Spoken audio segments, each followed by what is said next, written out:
সুপ্রভাত ছোট্ট বন্ধু। আকাশে আমরা কি দেখতে পাই?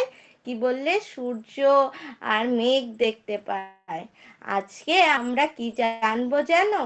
এই মেঘগুলো কিভাবে তৈরি হয় আজকে আমরা সেটা জানবো। তোমরা সবাই জানবে তো? আচ্ছা চলো।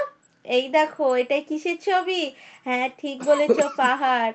আর পাহাড়ের ওপরে আমরা কি ছিল, বরফ জমে জমে তো, তাই তো? আচ্ছা, আর আমি কি বললাম, আমাদের আকাশে কি থাকে? সূর্যি মামা। এখন সূর্যি মামা এঁকে দিলাম, একটা পাহাড় এঁকে দিলাম।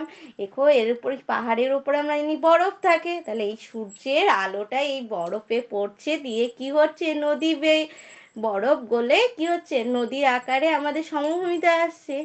এবার ধরো, এই যে সূর্যের তাপে নদী নালার জল আমাদের বাষ্প হয়ে আকারে উপরে উঠে যায়। কি বলছো কৌশানী? বাষ্প কি? আচ্ছা আমি বলছি।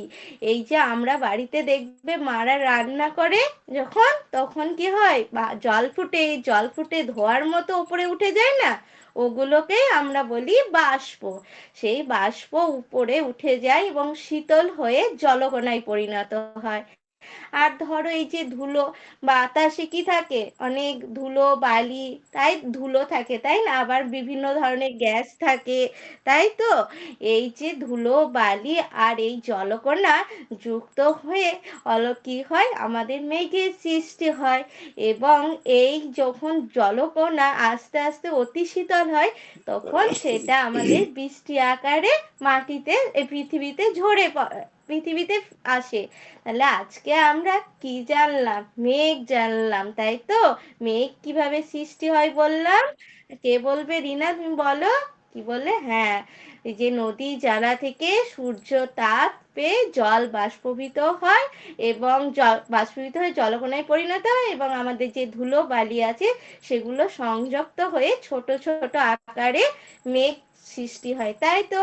আচ্ছা, আমরা পরের দিন কি করব? পরের দিন আরো অন্য কিছু সম্পর্কে জানবো। তোমরা খাতায় নাই মেঘ কাকে বলে এটি লিখে নিয়ে আসবে। আজ এই পর্যন্ত, পরের ক্লাসের জন্য তোমরা অপেক্ষা করো। ধন্যবাদ স্যার। টপিকটা কি ছিল?